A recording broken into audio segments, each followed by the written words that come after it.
Coffee Break on the HAN Network. I'm Kate Czaplinski with the latest local news for you today, including a former Darien school headmaster arrested, a healthy baby born on Route 25 in Trumbull recently, and much more. Frank Granito will have a look at your forecast, and later on a Nutmeg Sports Update, and Donna Lang will join us to take a look back on this date in history.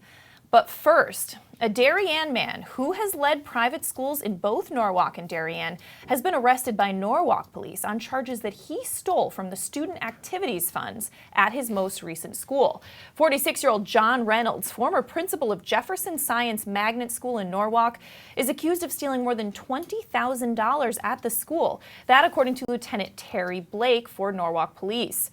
Reynolds surrendered to Norwalk Police on Wednesday, accompanied by his attorney, after learning there was a warrant for his arrest on charges of first-degree larceny. A resident of Sunnyside Road in Darien, Reynolds was announced as the new Pear Tree Point school headmaster back in February 2016 to assume the role last July. He succeeded longtime school leader David Trudeau as the third headmaster in the school's history. Now, a Pear Tree Point school spokesman has released a statement in reference to John Reynolds' arrest. They said, "We are shocked by the media reports and hope that the allegations are not true." They went on to say Mr. Reynolds left Pear Tree Point School in December 2016 after only 8 months with the school. They said there are no indications of any financial irregularities while he was employed by Pear Tree Point.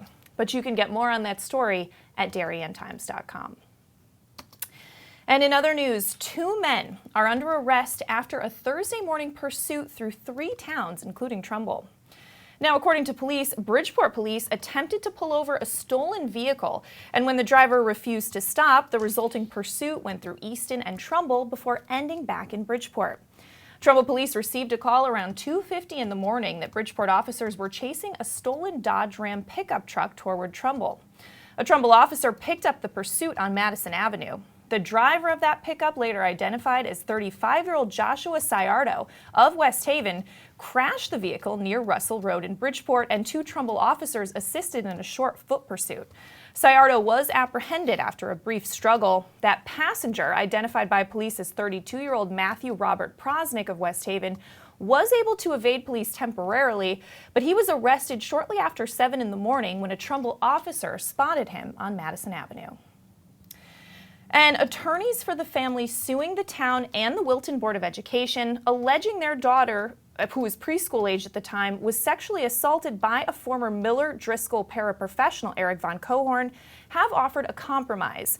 In offers filed on Thursday, May 4th, the family would seek damages of roughly $5.5 million. The plaintiffs also filed briefs disclosing 2 expert witnesses who may be called in the event that the lawsuit goes to trial.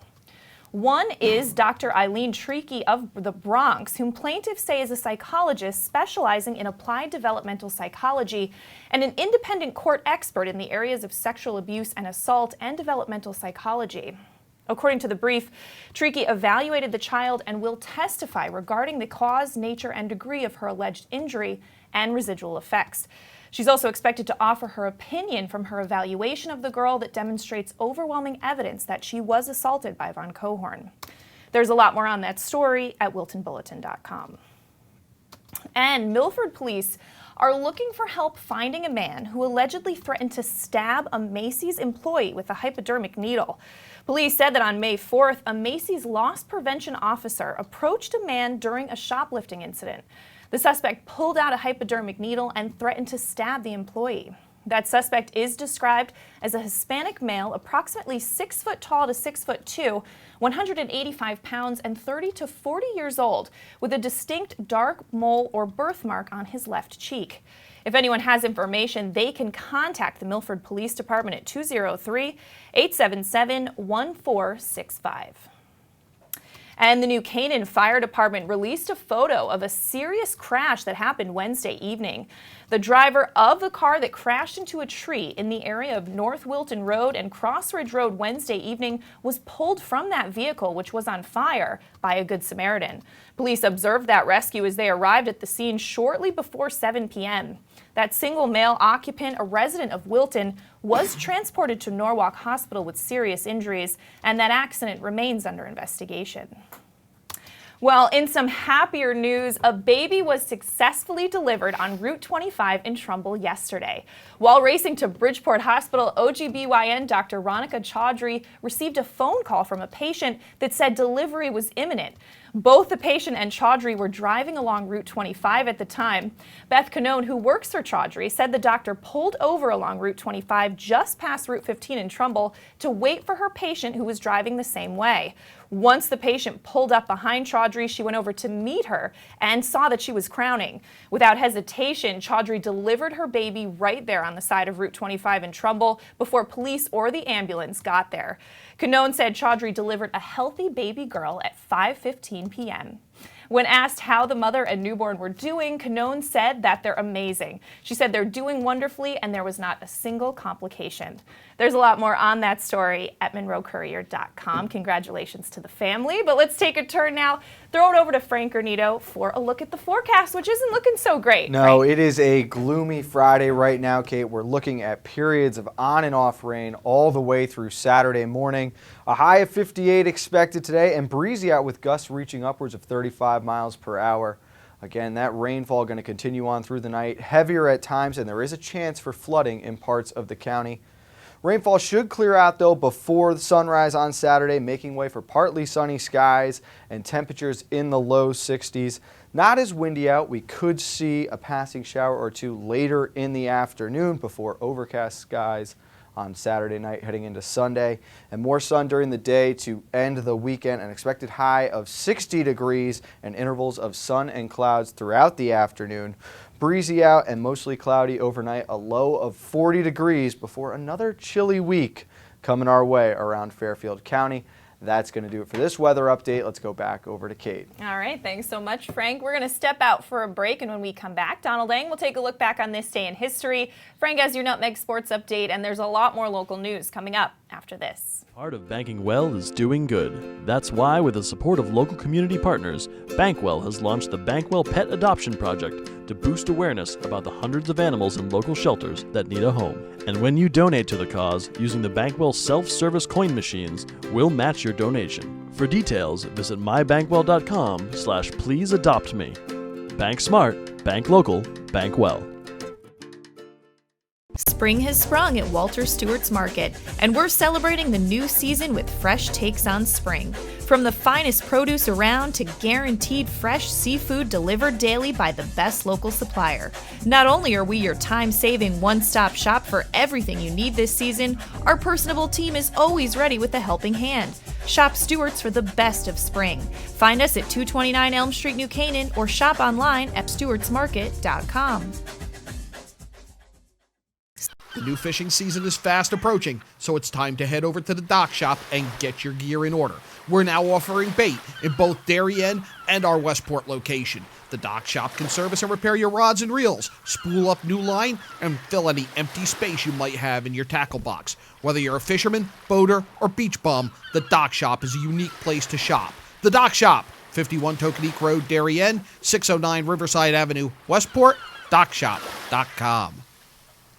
Did you know heart attacks and strokes are the leading cause of death in America? Protect the health of you and your loved ones. Talk to a doctor about heart disease.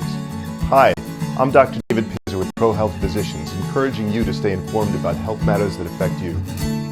ProHealth Physicians is on the pulse of social media to share information about health and nutrition with the community. Get up-to-the-minute alerts, including ProHealth Physicians news and upcoming events.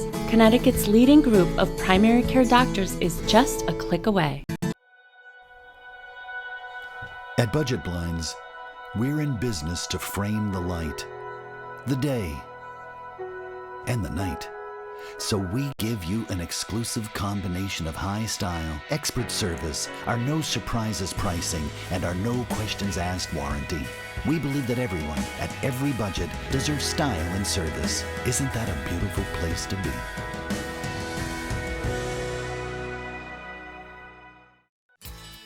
I can't believe it.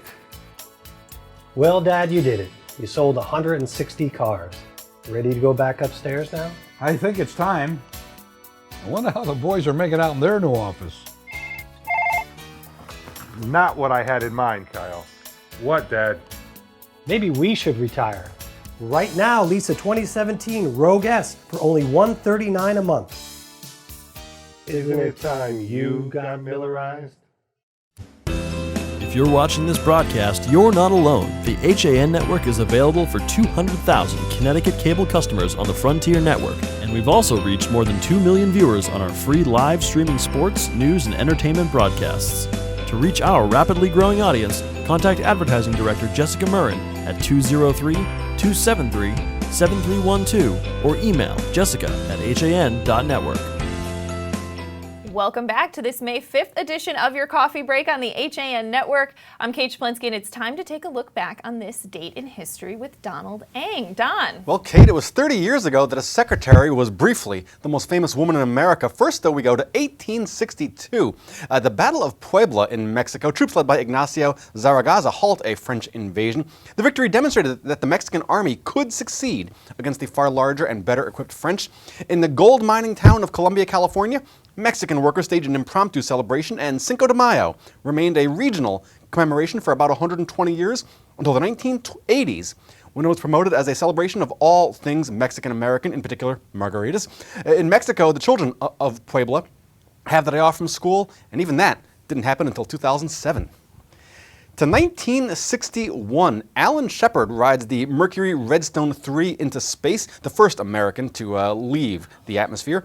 The suborbital flight reached an altitude of 116 miles and traveled 300 miles downrange in about 15 minutes. The purpose was primarily to test if a human being could survive the G-forces of launch and reentry, which is probably why Al looks pretty nervous in that photo.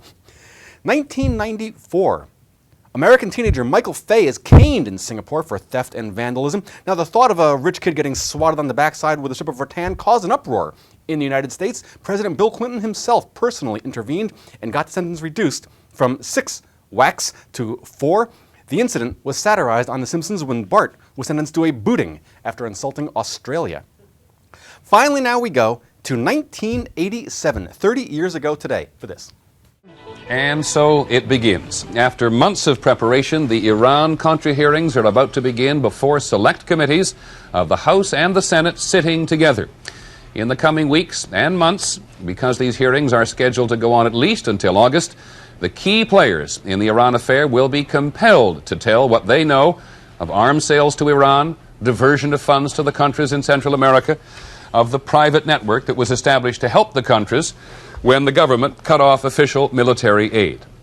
And before they are finished, the senators and the House members will have to decide how much the president knew and when and how government authority broke down. That was the opening of the televised Iran-Contra hearings. In case you forgot or are less than about 40 years old, Iranian extremists were holding 7 American hostages. Another Iranian group promised to intervene in exchange for arms, but there was a U.S. embargo against shipping arms to Iran, so the arms were shipped to Israel, which then sold them to Iran. About 2,000 anti-tank missiles were in part of the package. This also generated a lot of money, as you might expect. That money was then sent to the Nicaraguan Contras, who were fighting the Daniel Ortega regime in Nicaragua. Hearings made a star out of Lieutenant Colonel Oliver North, and as I mentioned, Fawn Hall, designated document shredder, briefly became the world's most famous secretary. That's your look back in history for today, May 5th, and I'm Donald Eng. All right, thanks so much, Don. Well, in other local news, Wilton police arrested a 36-year-old Stamford man on a warrant May 3rd at Norwalk Superior Court in connection with a bank robbery February 24th at the Fairfield County Bank on Danbury Road. It was the second arrest in that bank robbery case. Sparrow Mosius of 141 Knox Road was charged with second-degree robbery and conspiracy to commit second-degree robbery. Police received a report of a robbery in process just before 3 in the afternoon back on February 24th. At that bank in the Georgetown section of Wilton. When police arrived, they discovered a man had entered the bank and demanded cash. Now, there was no weapon visible or threatened, and he left the bank with an undisclosed amount of cash. The suspect then fled the scene in a green 1997 Honda Accord, which was abandoned and recovered a short distance away. The police investigation revealed that car had recently been purchased on the website Let Go, and a search warrant executed on Let Go accounts identified 34-year-old Joseph Bacuzzi of Maplewood Terrace in Norwalk as a suspect. Bacuzzi later confessed to the crime and also confessed to committing 3 additional bank robberies in the area. Well, let's throw it back over to Frank Granito now for a Nutmeg Sports Update. Frank. Thank you, Kate. And looking at the action from around the FCIAC on Thursday, we had some key matches and games with playoff implications. Let's start with boys golf. Danbury 180 to Wilton's 190. A huge win on the links for the Hatters. And New Canaan able to top Ridgefield 155 to 164. George Garrett, the medalist in that match. Softball, Fairfield Ward giving Stanford a run for their money at the top of the West Division. The Black Knights holding on for a 4-3 win, a huge win for Stanford as well. Within boys lacrosse inside the FCIAC, Staples hands St. Joe's its 7th consecutive loss as the Cadets now in danger of falling out of the top 8 as they lose 12-5. Ridgefield, an 11-8 win over John Jay outside the conference, and Darienne's win streak is now at 42. They beat St. Anthony's 9-4. In baseball, Darien tops Staples 4-3. Ludlow knocks off West Hill 6-5. Fairfield Ward a 4-2 win over Wilton, creating even more chaos at the top of the standings when we didn't think there could be any, as we take a look here at how crowded those last 2 spots are going to be. Ridgefield and New Canaan both lost out of the conference yesterday, but no impacts on their top 2 positions. New Canaan has got 4 games remaining against teams inside the top 9. What a finish it is going to be to the regular season, Kate, and we'll get a peek at that action next week. Staples and New Canaan Wednesday on the HAN Network. All right, thanks so much, Frank. Well, in other local news, Milford police have made a second arrest in connection with the robbery at a Motel 6 in Milford last month. According to police, a victim reported being attacked by 4 people in a hotel room at the Motel 6 on April 12th. One of the attackers reportedly was armed with a handgun, and that victim was restrained with zip ties and his mouth was taped. A large sum of cash and clothing were reportedly taken from the room. Well, on May 4th, police took custody of Abinell Manguel, 37 years old, of Waterbury, in regards to an active warrant for his arrest. Manguel was developed as a suspect, and through a DNA match by the State Forensic Laboratory, a warrant was issued for his arrest. He was charged with home invasion, burglary, robbery, kidnapping with a firearm, as well as criminal use of a firearm and larceny. Milford police had previously arrested 18-year-old Jacqueline Steck of Milford in connection with that crime.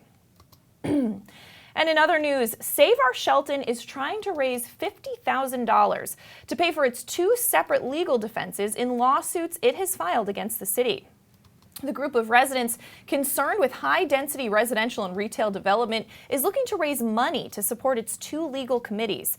SOS has organized one committee focused on an appeal against the city's Planning and Zoning Commission and another focused on the Shelter Ridge wetlands. Each committee has its own lawyer. Now, attorney Joel Green was hired to handle the lawsuit against the city's Planning and Zoning Commission for its method of approving the mixed-use Shelter Ridge development. Attorney Keith Ainsworth has been hired to handle the would-be legal battle against the Wetlands Commission. In late April, Milford Superior Court Judge John Moran scheduled a hearing for the case against the P&Z Commission for January 16, 2018. A lot more on that story at sheltonherald.com. And Trumbull First Selectman Tim Herbst, who filed an exploratory committee for statewide office back in January, including for the office of the governor, announced yesterday that he will not seek re-election as First Selectman in November, in preparation for his potential statewide campaign in 2018. Now, Herbst didn't speak directly about running for governor, but said another announcement will be made next month. He said, in part, next month I'll be making a big announcement at my alma mater, Trumbull High School, on how I intend to get in the game to save our state. More at TrumbullTimes.com. And Monroe's freshman sports may be on the chopping block this budget season. Monroe Assistant Superintendent John Batista provided figures to the Board of Education that revealed Monroe already has the highest sports fee within its district reference group, or DRG, and the SWC schools. While putting together the budget, the Board of Ed put freshman sports on the financial chopping block after Governor Daniel Malloy slashed the town's funding and education cost-sharing grant in his proposed budget that was released back in February. In response to budget cuts, the Board of Ed has moved with cutting its budget, so it was at a 0% increase compared to the previous year's $54.6 million budget. However, to get to zero, the school board had to reduce this year's budget proposal by more than 3%. To cut the budget, the district compiled a list of items to reach zero, which included cutting staff, slashing the technology budget, and cutting 5th grade band and orchestra, as well as funding for freshman sports.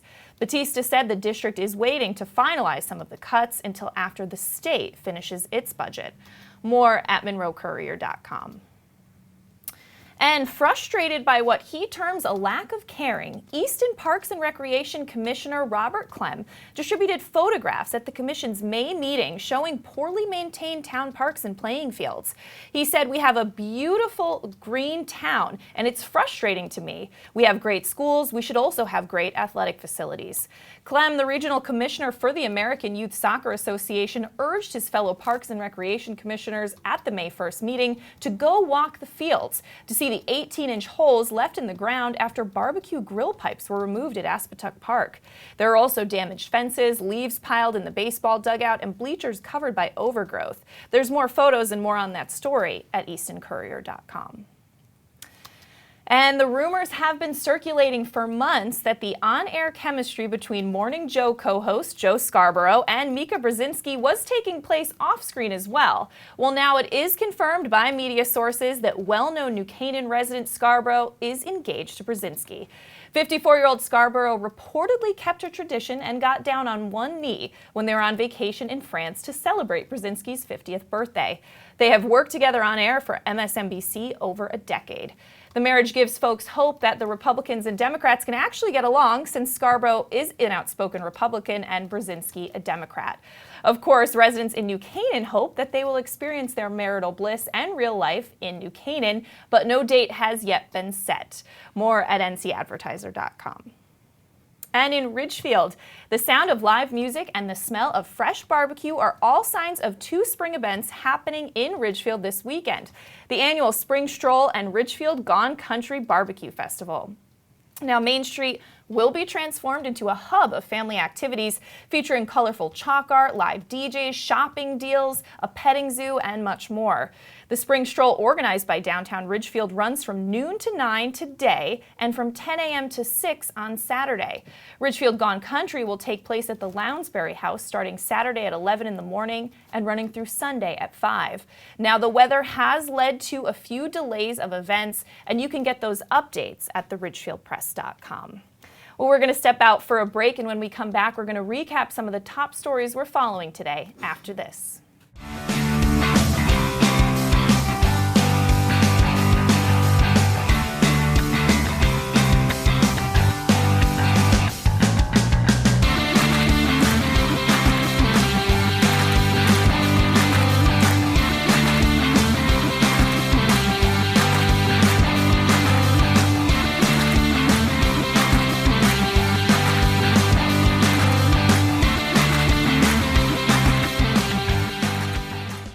At InSports Trumbull, the game is always on inside. Sign-ups are now open for one of our most popular programs, the New England 80 Elite Lacrosse Division I and Division III showcases. With D1 and D3 coaches in attendance, players will receive a 60-minute webinar with Director of Recruiting Hans Hansen, a custom NE80 penny, custom shorts, and a video of all games. Last year's event sold out quickly, so sign up now for the next showcase coming in January 2018. Like and follow us on Facebook. When it comes to considering the outside of your home, just imagine the possibilities.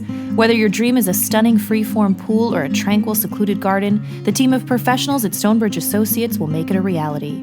We offer unparalleled landscape design and construction, masonry development, pools, spas, and water features, as well as landscape and garden maintenance. No other firm can offer the same level of creativity, quality, and personal attention. Discover the possibilities at stonebridgeassociates.net or call 203-544-8376 today.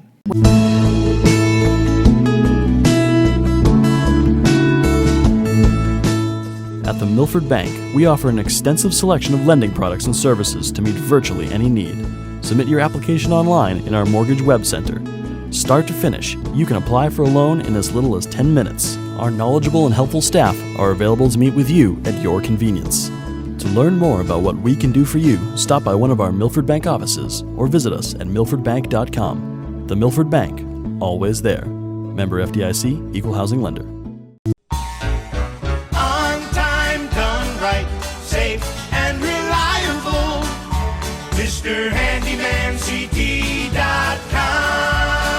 Let our satisfied customers tell it. I have called Mr. Handyman for every reason, every occasion, every broken item, every leak. They have bailed me out on many occasions, and I would recommend them to anyone. For any project, large or small. MrHandymanCT.com.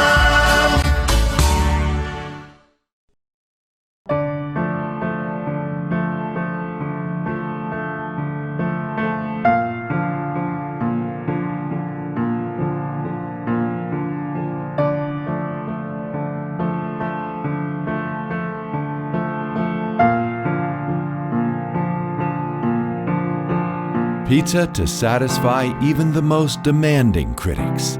Tuesday Pazza Pizza.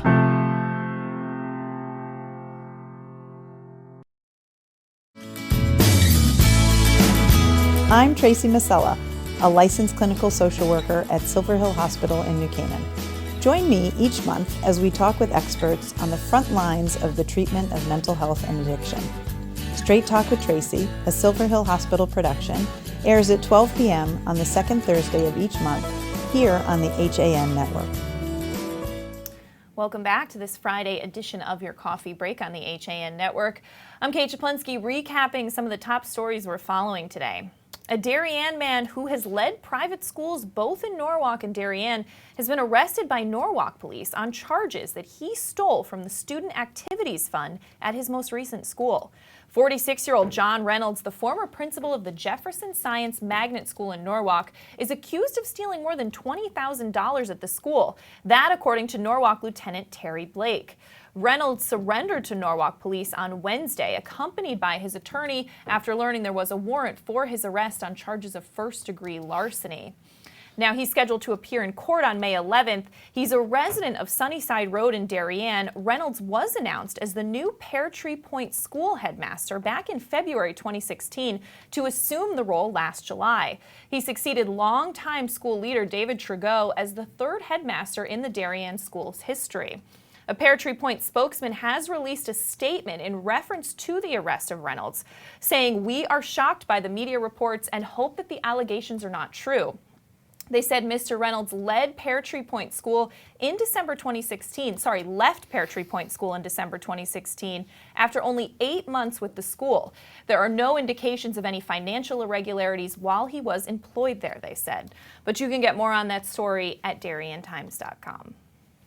And 2 men are under arrest after a Thursday morning pursuit through 3 towns, including Trumbull.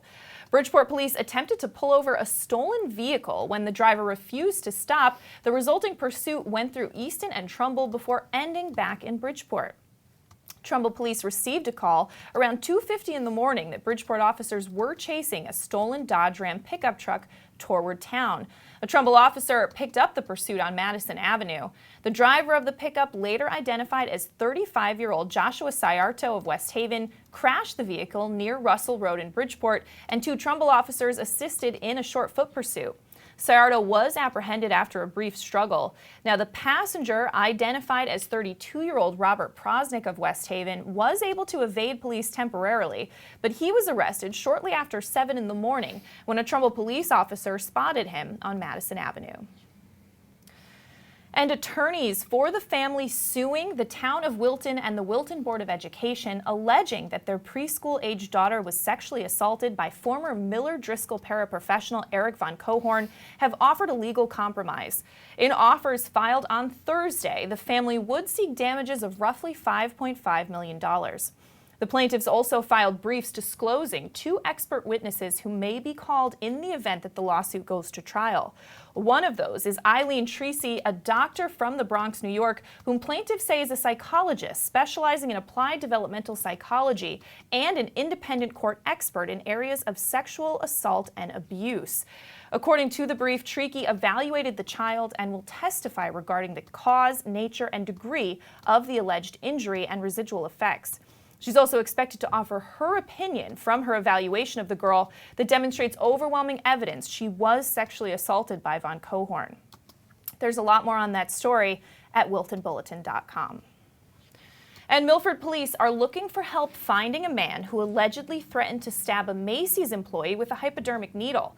Police said that on May 4th, a Macy's loss prevention officer approached a man during a shoplifting incident. That suspect pulled out a needle and threatened to stab the employee. The suspect is described as a Hispanic male, about 6 foot to 6 foot 2 inches tall, 185 pounds, and 30 to 40 years old, with a distinct dark mole or birthmark on his left cheek. If anyone has information, they can contact the Milford Police at 203-877-1465.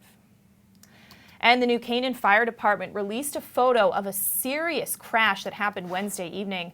The driver of a car that crashed into a tree in the area of North Wilton Road and Cross Ridge Road Wednesday evening was pulled from that vehicle, which was on fire, by a Good Samaritan. Police observed that rescue as they arrived on the scene shortly before 7. The single male occupant, a resident of Wilton, was transported to Norwalk Hospital with serious injuries. That accident remains under investigation. And in some good news, a baby was successfully delivered on Route 25 in Trumbull on Wednesday. While racing to Bridgeport Hospital, OGBYN Dr. Ronika Chaudhry received a phone call from a patient that said delivery was imminent. Both the patient and Chaudhry were driving along Route 25 at the time. Beth Canone, who works for Chaudhry, said that doctor pulled over along Route 25 just past Route 15 in Trumbull to wait for her patient who was driving the same way. Once the patient pulled up behind Dr. Chaudhry, she went over to meet her and saw that she was crowning. Without hesitation, she delivered the baby right there on the side of Route 25 in Trumbull before the police or ambulance arrived. Canone said Chaudhry delivered a healthy baby girl at 5:15 p.m. on Wednesday. When asked how the mother and newborn were doing, Canone said that they're amazing and there was not a single complication during delivery. Congratulations to them. But let's take a turn now, throw it back over to Frank for a final look at the forecast. Frank. Thank you, Kate. And unfortunately, we're staring down lots of rain this afternoon. Periods of on and off showers that will be heavier at times. Very windy with gusts reaching 35 miles per hour, and there is a chance for flooding in certain parts of the county. Tomorrow, though, we should see the rain cut off before sunrise. We're looking at partly sunny skies for the day. Highs in the low 60s, not as breezy out, and there is a chance for a passing shower or two later in the afternoon before overcast skies overnight. And on Sunday, we'll see more sun during the day, mostly sunny with intervals of clouds mixed in, an expected high of 60 degrees before more cloud cover moves in overnight, overcast skies, and another chilly week is coming our way starting on Monday. That's going to do it for the weather. Let's go back over to Kate. That was really depressing. You're not allowed to do that No, anymore. well, you know, All right. we should have just ended. We're we should have just ended on the baby story. That was it. All right, Frank. Just throw it out. We are going to wrap things up here on your coffee break. Wishing everyone a great weekend. We will, of course, be back Monday at 11 with the latest local news, sports, and a lot more. Have a great weekend.